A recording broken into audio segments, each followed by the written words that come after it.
calendario tiene cuatro inicios de año, dependiendo del motivo. Por ejemplo, el inicio de año que nosotros habíamos visto, que empezaba en el mes de Nisan, es el inicio de año en la cual se había definido, y eso está definido en Levítico, y ustedes pueden ver ahí cuando Dios da la orden de cuándo debería empezar el año, cuáles eran las fiestas que ellos debían de celebrar. Ya, pero en realidad, en la época de Cristo y antes de Cristo, cuando ya el pueblo de Israel había ingresado a Canaán y había ocupado toda la zona de Canaán, dependía de la agricultura. La vida dependía básicamente de la agricultura. Es decir, toda la economía estaba basada en la agricultura. En octubre empezaba el otoño, octubre, noviembre, desde mediados de septiembre inclusive, empezaba el otoño y había mucha lluvia. Entonces, en ese momento se sembraba cebada y trigo. Y después eran cosechadas, tanto la cebada y el trigo eran cosechados en la época de primavera. Y la siembra se hacía en otoño porque con la lluvia la tierra estaba más suave y estaba más fértil. Entonces en ese momento se sembraba el trigo y la cebada. A esa lluvia, esa primera lluvia que ocurría en otoño, se le llamaba la lluvia temprana. Y luego venía un periodo seco, en el cual todo era oscuro, los días eran fríos, no había sol, y era una época en la cual la semilla permanecía latente en la tierra, esperando a que llegue la primavera. Entonces, una vez que pasaba el invierno, venía la primavera y llovía.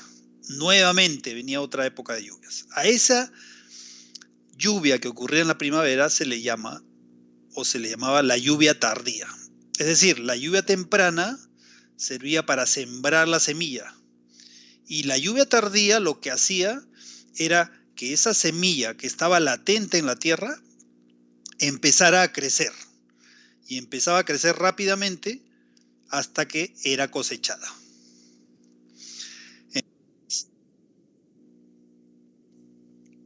Resumiendo, el otoño empezaba en septiembre, octubre, noviembre. El invierno era en diciembre, enero y febrero. Y después, en primavera, ya a partir de marzo, empezaba la lluvia tardía. Y más o menos la primavera empezaba en el mes de Nisan. El mes de Nisan era el primer mes del año. Entonces la cebada se cosechaba al inicio de la primavera, más o menos entre marzo y abril. Y después de 50 días se cosechaba el trigo. Y esto es importante porque vamos a ver después que exactamente eso fue lo que pasó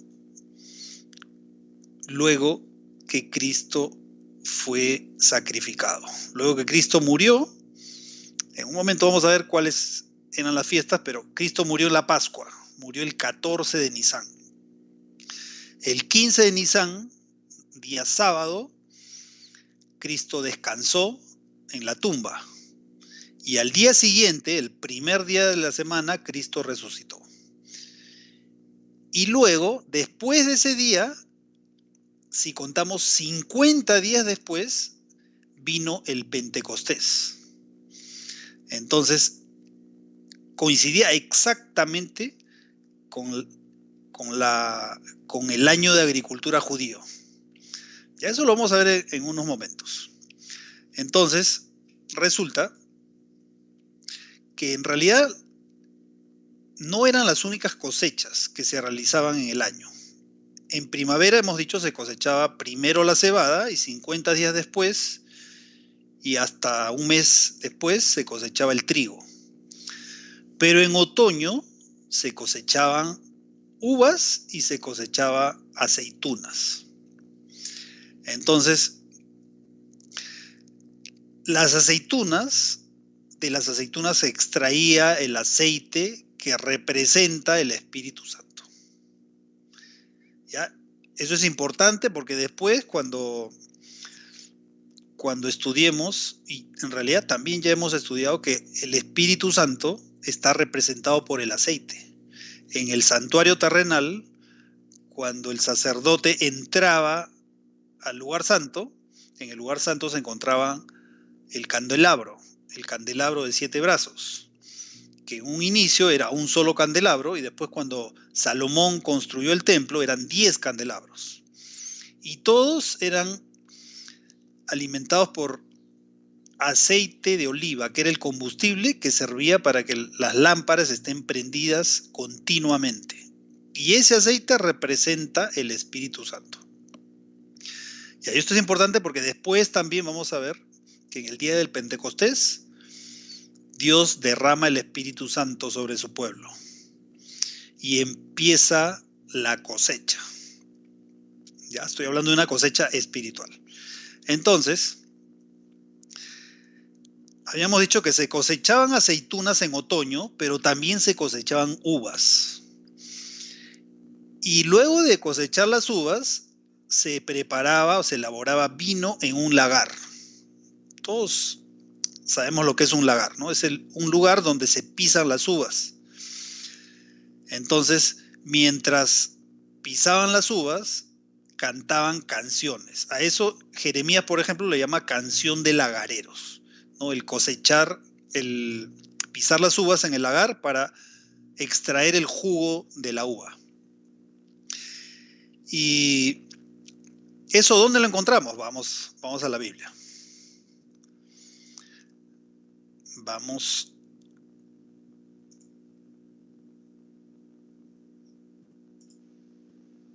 Aquí estamos. Ya, listo. Fíjense. ¿Qué dice Jeremías? Jeremías aquí, si nosotros leemos el contexto, es decir, los versículos anteriores, se está refiriendo al día final en que Dios va a dar su paga a cada uno. ¿Y cómo se refiere a ese día? Dice, tú pues profetizarás contra ellos todas estas palabras y les dirás, Jehová rugirá desde lo alto y desde su morada santa dará su voz. Rugirá fuertemente contra su morada.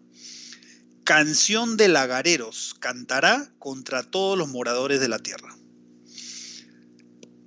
Aquí específicamente se está refiriendo, hace una referencia a esa cosecha que se realizaba en otoño, donde se cosechaban las uvas, y las uvas eran pisadas en el lagar.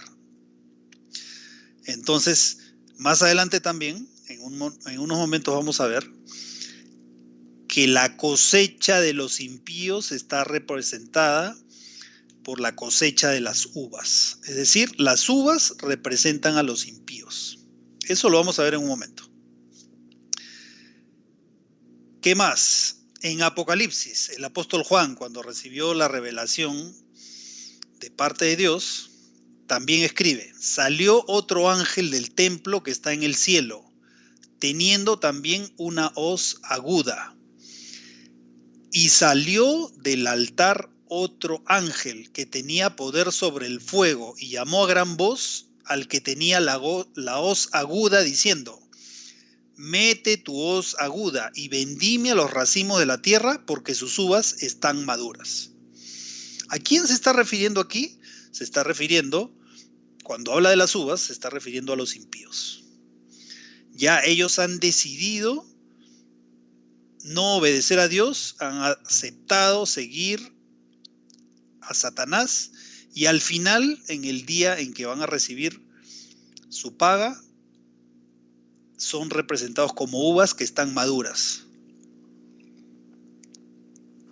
Y el ángel arrojó su hoz en la tierra y vendimió la viña de la tierra y echó las uvas. Y fíjense, ¿por qué hemos dicho que las uvas representan a los impíos? Porque justamente lo que viene a continuación significa eso. Y echó las uvas en el gran lagar de la ira de Dios. ¿Quiénes son aquellos que van a recibir la ira de Dios? Son los impíos. Entonces, si las uvas son echadas en el gran lagar de la ira de Dios, significa que las uvas representan a los impíos. Y fue pisado el lagar fuera de la ciudad. Aquí, de una forma muy clara, nosotros estamos viendo que se está haciendo referencia a esa cosecha que se realizaba en otoño, donde las uvas eran pisadas. Y fue pisado el lagar fuera de la ciudad, y del lagar salió sangre hasta los frenos de los caballos, por 1,600 estadios. O sea que en realidad la cosecha de uvas está relacionada con la gran cosecha final que Dios va a hacer.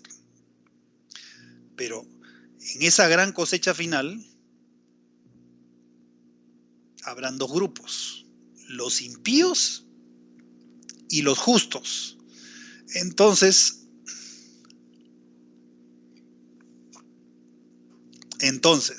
si los impíos son representados por las uvas, la pregunta es, ¿y los justos cómo es que se representan?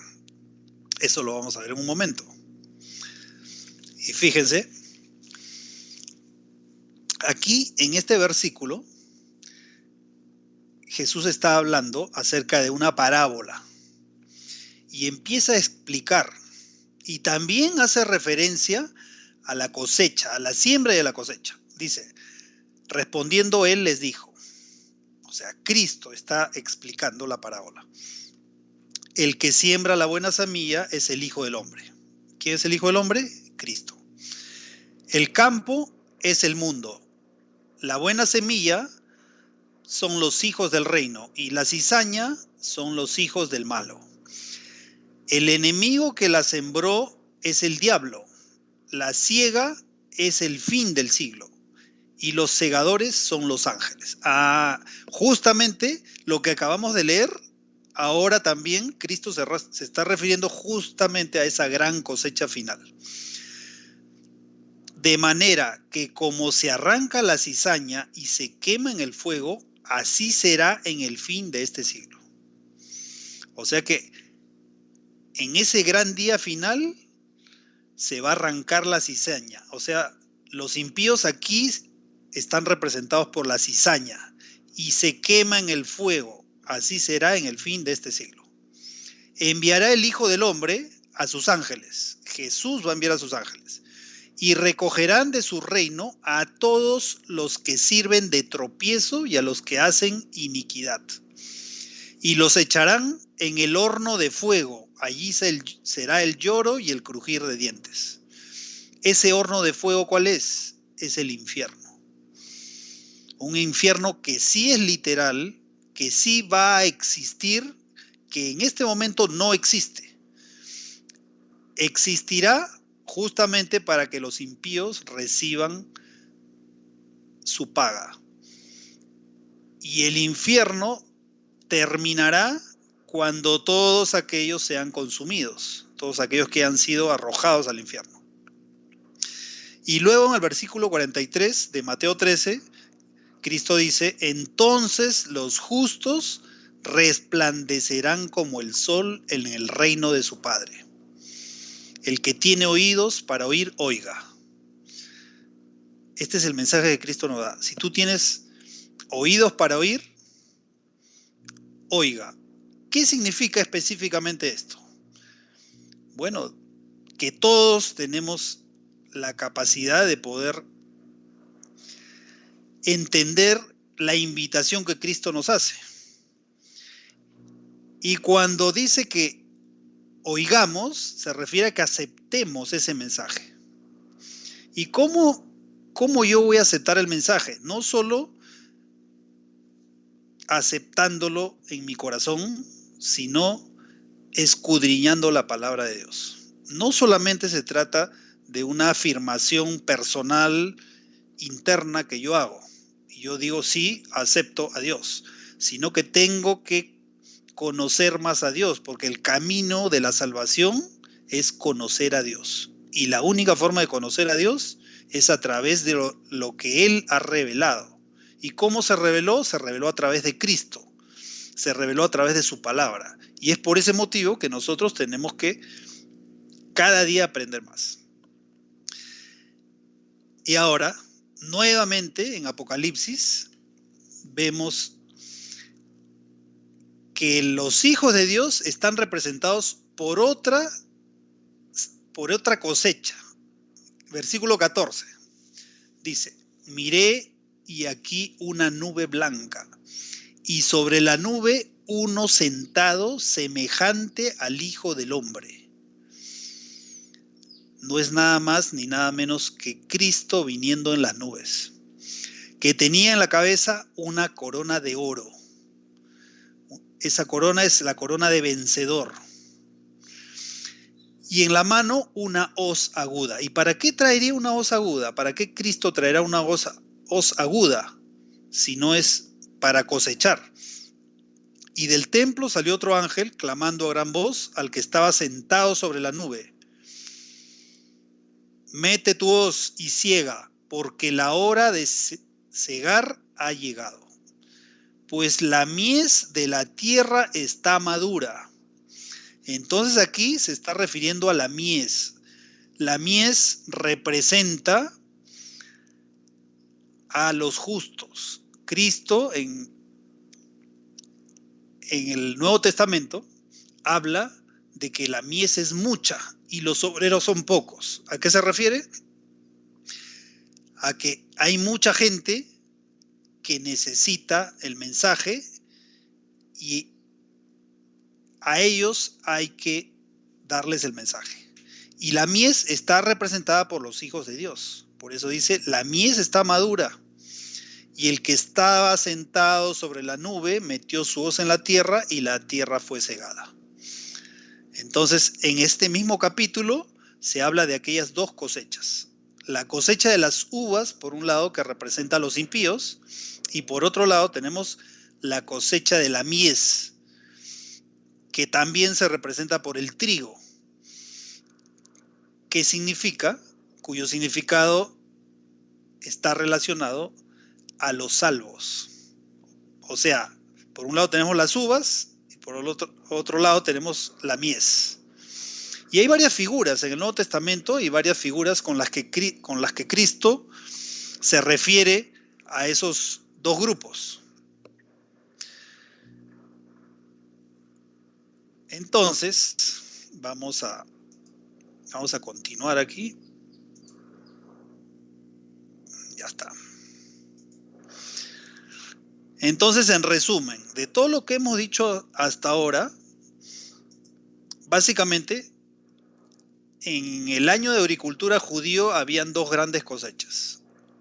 Una cosecha que era del trigo y de la cebada. ¿Cuándo se llevaba a cabo la cosecha de la cebada y el trigo? ¿En qué estación del año? En primavera. ¿Cuándo se sembraba la cebada y el trigo? Se sembraba en otoño. ¿Por qué se sembraba en otoño? Porque la lluvia temprana caía en otoño, la tierra estaba más blanda, era más fértil y era el momento adecuado para sembrar la cebada y el trigo. Luego pasaba un tiempo seco, que era el verano, donde hacía mucho calor, y esa semilla permanecía latente allí en la tierra, y cuando empezaba la primavera, empezaban las lluvias. A esas lluvias se le llamaba la lluvia tardía, que servía para que el grano germine y crezca. Y la primera cosecha era la cosecha de cebada, y luego de 50 días hasta 2 meses se llevaba a cabo la cosecha del trigo. ¿Ya? Entonces, Esto es importante porque nosotros vamos a ver cómo es que las fiestas judías, cuando la Biblia habla de fiesta en el Antiguo Testamento, se está refiriendo en realidad a santas convocaciones que así las había denominado Dios. Y por ejemplo, una de ellas era el día del Yom Kippur, que eso fue lo que estudiamos el sábado pasado. Entonces, justamente ahora vamos a entrar a un poco más de detalle acerca de las fiestas. ¿Qué pasaba en cada una de esas fiestas? Entonces, yo voy a entrar aquí y voy a compartir mi pantalla. Listo. Entonces, fíjense. El año empezaba en el mes de Nisan. Y el mes de Nisan, ese nombre se adoptó luego del exilio que tuvo el pueblo de Israel en Babilonia. Entonces, los nombres de los meses cambiaron de algunos meses. Entonces, nosotros, por ejemplo, entre paréntesis aquí vemos Abib. Ese fue el nombre original. Pero después ya se llamó Nisan. Y así con los demás meses. Entonces, la primera fiesta que se realizaba el 14 de Nisan era la fiesta de la Pascua o el Pesaj, que conmemoraba la liberación del pueblo de Israel de mano de los egipcios. Luego, el día 15 de Nisan, se llevaba a cabo la fiesta de los panes sin levadura, o la fiesta de los panes ácimos, que duraba desde el día 15 de Nisan hasta el 23 de Nisan. Pero el 16 de Nisan, al siguiente día, se llevaba a cabo lo que se denominaba como la fiesta de las primicias, o Bikurim. Esas tres fiestas se llevaban de manera consecutiva. La Pascua, el 14 de Nisan, la fiesta de los panes ácimos o panes sin levadura, el 15 de Nisan, y la fiesta de las primicias, el 16 de Nisan. Luego, después de 50 días del 16 de Nisan, que se llevaba a cabo la fiesta de las primicias, se llevaba a cabo la fiesta de Pentecostés. Y luego venía el verano. En el verano no había ninguna fiesta. Y luego, en el mes de Tishri, empezaba el mes con la fiesta de las trompetas. Durante 10 días, las trompetas anunciaban que se acercaba el gran día del juicio, o día de la expiación, o Yom Kippur. Entonces, durante 10 días se anunciaba la fiesta del Yom Kippur. Entonces, el día 10 se llevaba a cabo esa fiesta, que también era llamada el Día del Perdón, donde todo el pueblo se reunía y era el día del juicio de Dios, donde los que no estaban dispuestos a pedir perdón eran desterrados de Israel. Y luego, después de la fiesta del Yom Kippur, venía la fiesta de los tabernáculos. La fiesta de los tabernáculos era una fiesta en la cual salían de la ciudad los habitantes y armaban cabañas y permanecían allí durante algunos días celebrando la gran liberación, el gran día del perdón. Ya habían sido perdonados. Entonces estaban celebrando que ya ellos no iban a recibir el castigo por los pecados que habían cometido, porque ya Dios los había perdonado, ya habían sido perdonados. Estas fueron las 7 fiestas que Dios instauró desde el tiempo de Moisés. Pero después, en el año 167 hasta el año 164, ocurrió algo que que hizo que el altar del sacrificio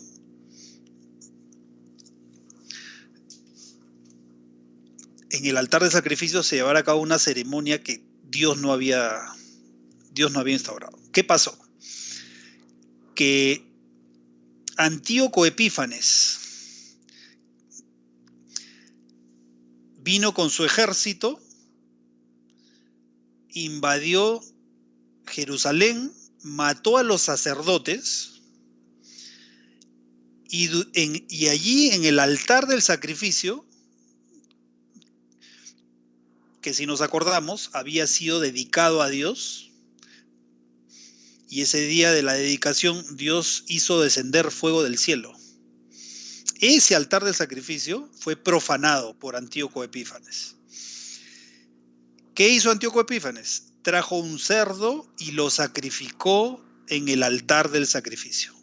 Durante 3 años se suspendieron todos los servicios en el santuario. Pero después de 3 años, Antíoco Epífanes fue muerto y se restauró el servicio en el santuario. Y antes de hacer la restauración de los servicios, nuevamente se dedicó ese altar del sacrificio y el santuario. Y ese día es llamado Día de la Dedicación, o era la fiesta de la dedicación, que también era llamada Fiesta de las Luces. ¿Por qué? Porque en ese día empezaba el día a tener mayor duración. Había más luz durante el día. Y es así como que se instauró esa fiesta. También Cristo participó de esa fiesta. Y finalmente tenemos otra fiesta que fue instaurada cuando el pueblo de Israel había sido desterrado.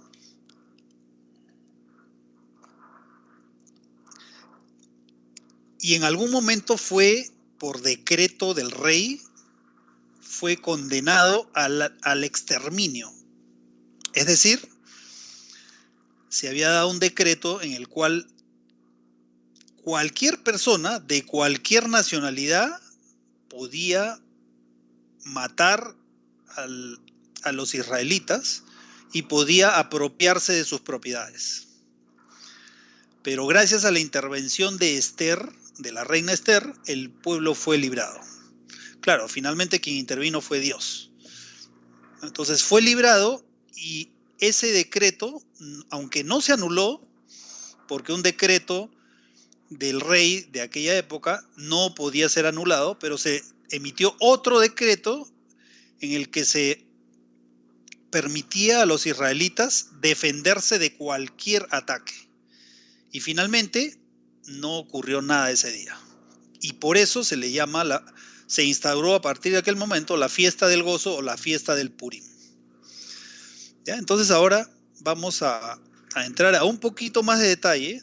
No va a ser posible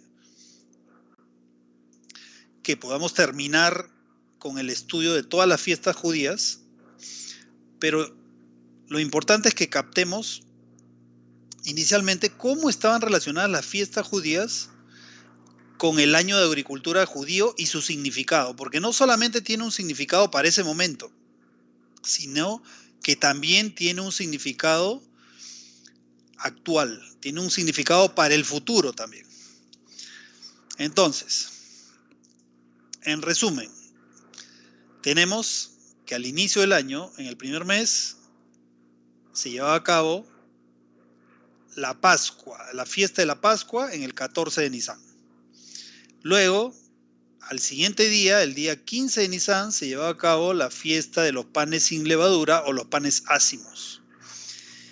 Y del día 16 hasta el 21 de Nisán se llevaba a cabo la fiesta de las primicias, donde se cosechaba la cebada. Luego, después de ese día 16, se contaban 50 días donde se llevaba a cabo la fiesta del Pentecostés. Y luego venía la fiesta de las trompetas. Durante 10 días las trompetas anunciaban el juicio que se iba a llevar a cabo el día 10 del mes de Tishri, en el día de la expiación.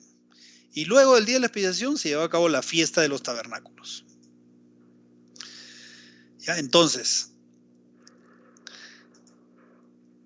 en la fiesta de la dedicación, que no está dentro de estas primeras 7 fiestas, habíamos mencionado de que Cristo las había celebrado. Y la pregunta es, ¿y dónde está eso? Bueno, vamos a abrir la palabra de Dios. Vamos a buscar en Juan 10, versículo 22. Y vamos a ver qué es lo que dice Juan. Dice, celebrábase en Jerusalén la fiesta de la dedicación. Era invierno y Jesús andaba en el templo por el pórtico de Salomón. ¿Ya? Entonces, o sea, Jesús estando en el pórtico de Salomón significaba que estaba celebrando la fiesta. O sea, Cristo participó de esa fiesta. ¿Qué más?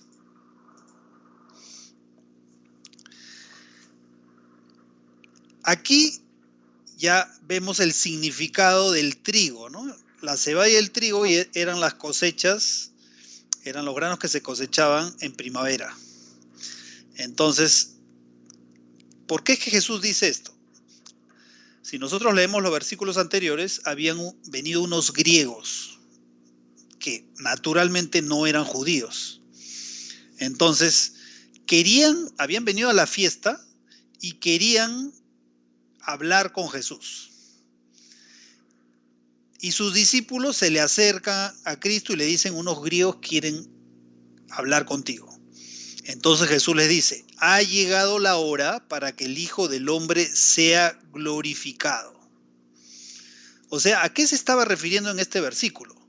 Se estaba refiriendo a que el Evangelio iba a ser predicado a todo el mundo, no solo al pueblo de Israel.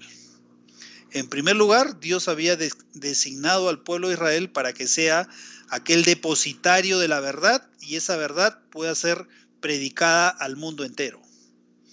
Pero su pueblo no le aceptó, lo mató, lo crucificaron en la cruz del Calvario. Y Jesús aquí, cuando les responde diciendo, ha llegado la hora para que el Hijo del Hombre sea glorificado, se está refiriendo a que luego que él iba a morir, el Evangelio iba a ser predicado a todo el mundo. Y fíjense, en el versículo 24 lo reafirma.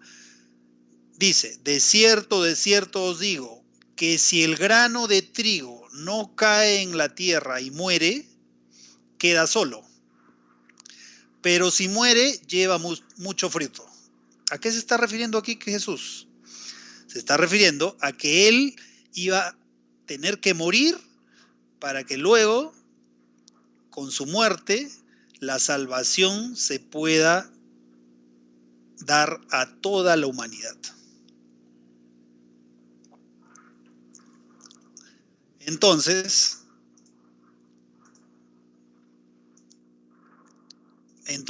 no es de otra forma que sino a través de la muerte de Cristo que nosotros obtenemos la salvación.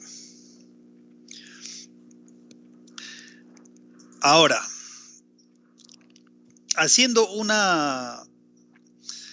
ya entrando un poquito más a detalle respecto a la fiesta de las primicias. La fiesta de las primicias, fíjense la relación que existe. El 14 de Nisan, que se llevaba a cabo la Pascua, representaba la liberación del pueblo de Israel de la mano de los egipcios. Pero también representaba la liberación del pecado. Se llevaba a cabo el 14 de Nisan. ¿Qué se hacía en esa fiesta? Se sacrificaba un cordero. El cordero no solamente tenía que ser sacrificado, sino que la sangre que había sido derramada por ese cordero tenía que pintarse en los dinteles de las puertas. O sea que no solamente era necesaria la muerte del cordero, no solamente es necesaria la muerte de Cristo para que seamos salvos, sino que el ser humano voluntariamente tiene que esa sangre simbólica que se rociaba en el dintel de la puerta tenía que ser o formar parte de la persona que recibe y aceptar esa sangre. Y no solamente era pintar el dintel con la sangre, sino que adicionalmente ese cordero tenía que ser asado al fuego, no sancochado, sino asado al fuego, y tenía que ser comido. Enteramente lo cocinaban y tenía que ser completamente comido por la familia que vivía en esa casa. La familia, si era muy pequeña, tenía que juntarse con otras familias para que entre todas pudieran comer completamente ese cordero pascual. No debía de sobrar nada. Lo que no se podía comer finalmente tenía que ser quemado. ¿Qué más? Adicionalmente, ese cordero era asado al fuego, pero no debía quebrarse ningún hueso. Y es exactamente lo que pasó con el sacrificio de Cristo. Ya las profecías lo decían que cuando Cristo iba a ser crucificado, no iba a ser quebrado ningún hueso. Cuando Cristo murió, resulta que a la derecha y a la izquierda habían sido crucificados dos ladrones. Y como ya se acercaba la puesta de sol, entonces el centurión dio la orden de que le cortaran las piernas a los que estaban crucificados, para que murieran, porque aún no habían muerto, pero Cristo ya había muerto. Entonces, con la espada le cortaron las piernas a ambos ladrones, pero a Cristo no, porque ya Cristo ya había muerto. Un soldado agarró una lanza y le traspasó por el costado. Salió agua y sangre, pero no se quebró ningún hueso. Entonces, ese cordero pascual representaba a Cristo. El que las personas comieran el cordero pascual hace referencia a lo que Cristo instauró cuando dijo que es necesario que beban mi sangre y coman mi carne en memoria de mí. O sea, el comer la carne se refiere a interiorizar plenamente el conocimiento de Cristo, la aceptación de que soy salvo a través de la fe y que estoy decidido a obedecerle. Eso es lo que significa el comer la carne. Y justo antes de su muerte, Cristo, cuando tuvo la última cena con sus discípulos, instauró, en lugar de esa celebración de la Pascua, que significaba que algún día Cristo iba a morir, entonces en lugar de eso instauró el rito de la Santa Cena. En la Santa Cena, nosotros comemos pan sin levadura y jugo de uva sin fermentar. ¿Por qué? Porque la levadura representa el pecado y el vino que contiene alcohol también representa el pecado y también representa las falsas doctrinas. La levadura también representa las falsas doctrinas.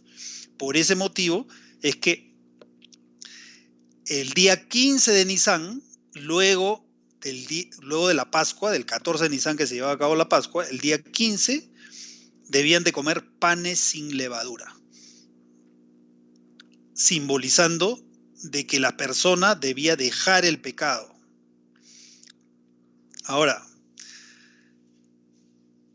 si regresamos a lo que hemos estudiado anteriormente acerca del santuario, cuando uno ingresaba al santuario, bueno, cuando las personas o los israelitas ingresaban al santuario, lo primero que encontraban era el altar del sacrificio.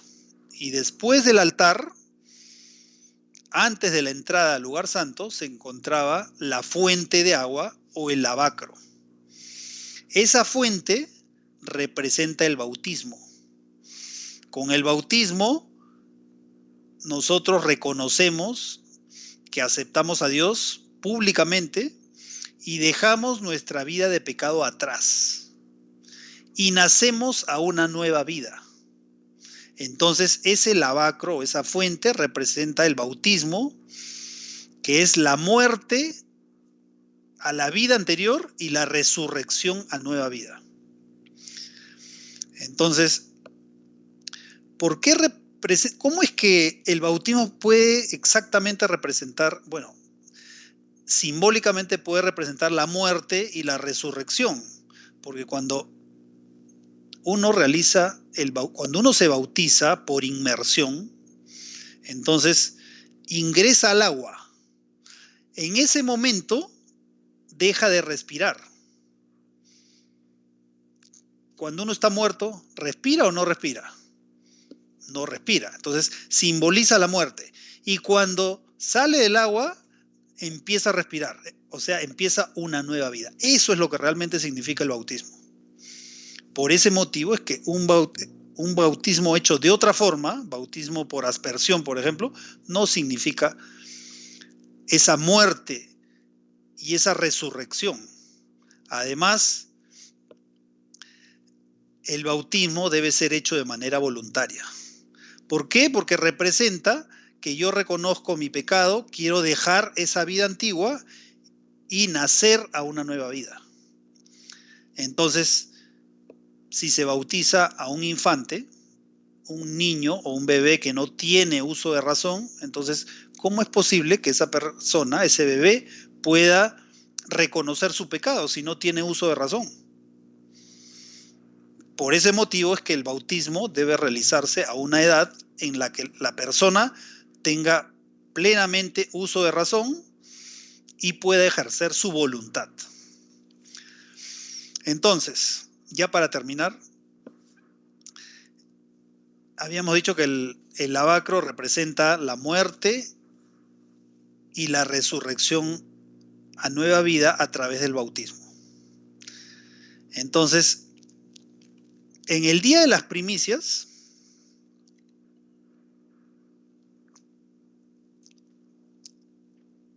empezaba la cosecha de la cebada. Y 50 días después empezaba la cosecha del trigo. Entonces, el día de Pentecostés, ¿qué ocurrió después de que Cristo resucitó?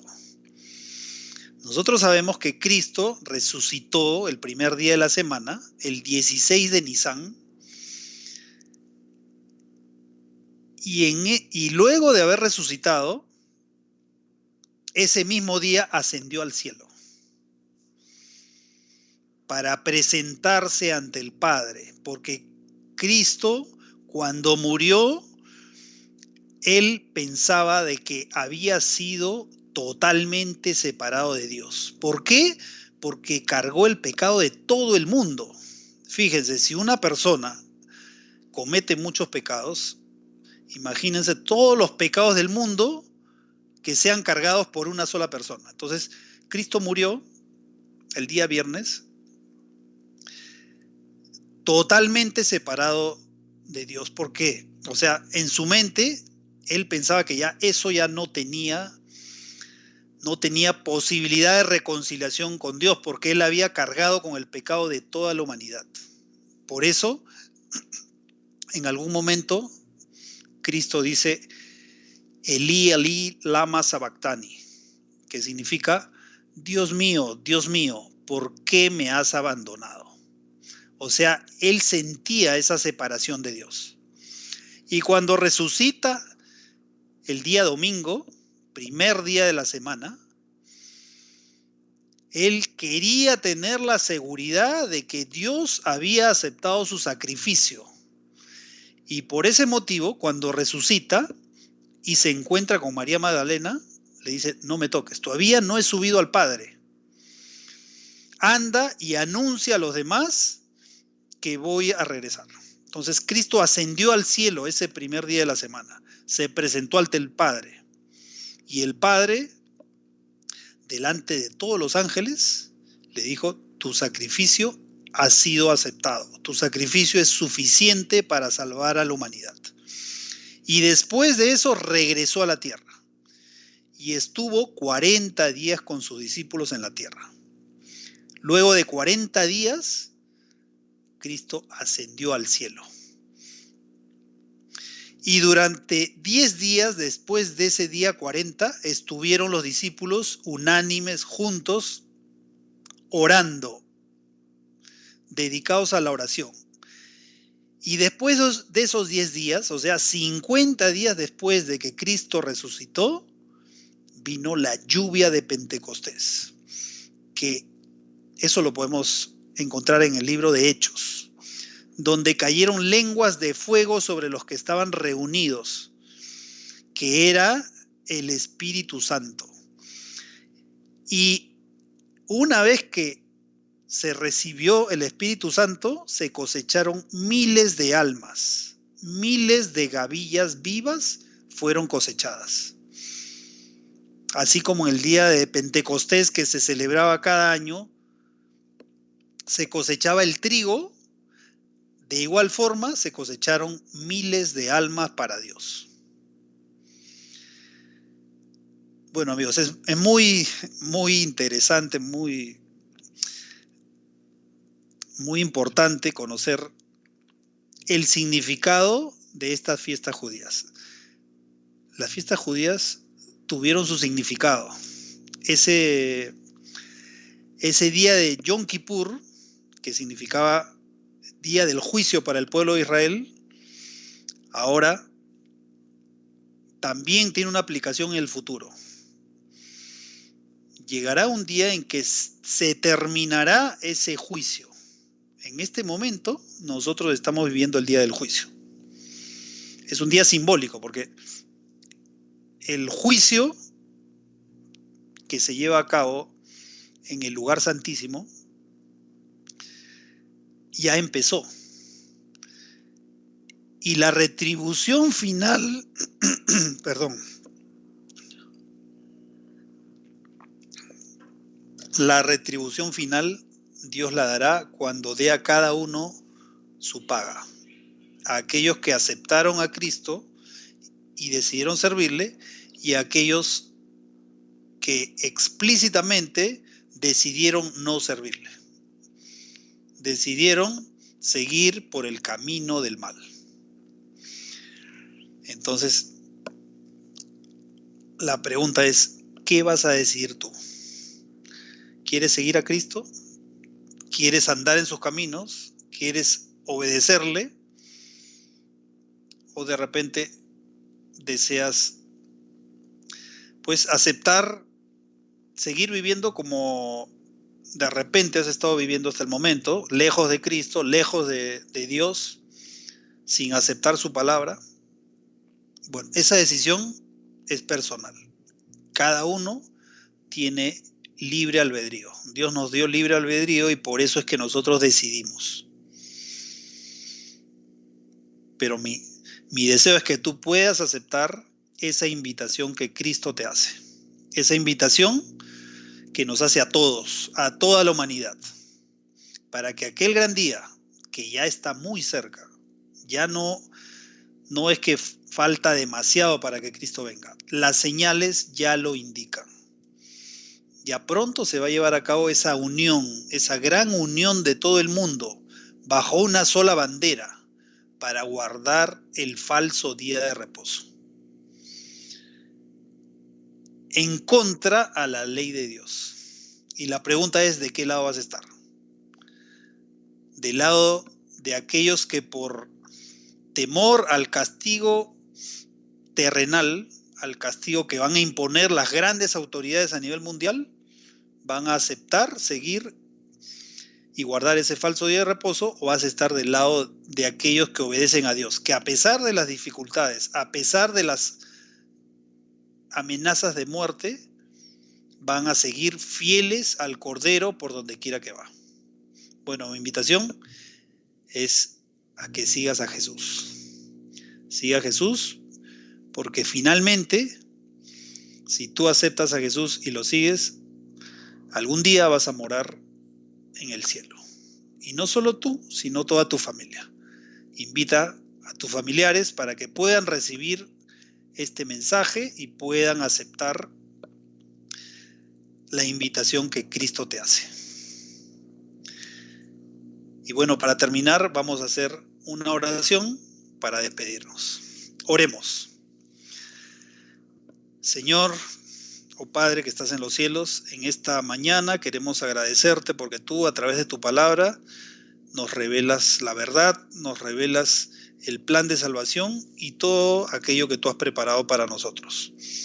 Te pedimos, Señor, que estés con nosotros, nos des la fuerza, nos des ese deseo de poder aprender más de ti y de querer estar con todos los redimidos juntos en aquel gran día en el que tú vas a venir y vas a dar a cada uno según su paga. Danos tu bendición, bendice nuestras familias, bendice el trabajo de cada uno de nosotros, así como la salud, Señor, que sabemos que tú has dejado también en tu palabra un mensaje de salud. Ayúdanos a seguirlo y ayúdanos a abrir nuestro corazón y a aceptarte cada día. Te pedimos esto sin merecerlo en el nombre de Jesús. Amén. Bueno, amigos, hemos llegado al final. Los esperamos el próximo sábado. Si aún no lo han hecho, los invito a que se suscriban al canal de Familia Cristiana. Suscríbanse y hagan clic en la campanita para que puedan recibir el anuncio del inicio del estudio todos los sábados. De tal manera que podamos seguir aprendiendo acerca de lo que Dios tiene para nosotros en su palabra. Que tengan una feliz semana y también deseo que Dios los bendiga. Nos vemos el próximo sábado.